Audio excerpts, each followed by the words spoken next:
కృషి ఉంటే మనుషులు ఋషులవుతారు, మహాపురుషులవుతారు. తరతరాలకి తరగని వెలుగవుతారు, ఇలా వేడుకులవుతారు.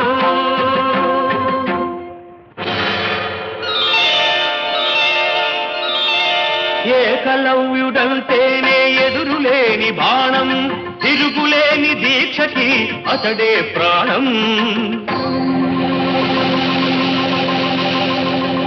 కులం తక్కువని విద్య నేర్పని గురువు బొమ్మగా మిగిలాడు, బొమ్మ గురుతుగా చేసుకొని బాణ విద్యలో పెరిగాడు.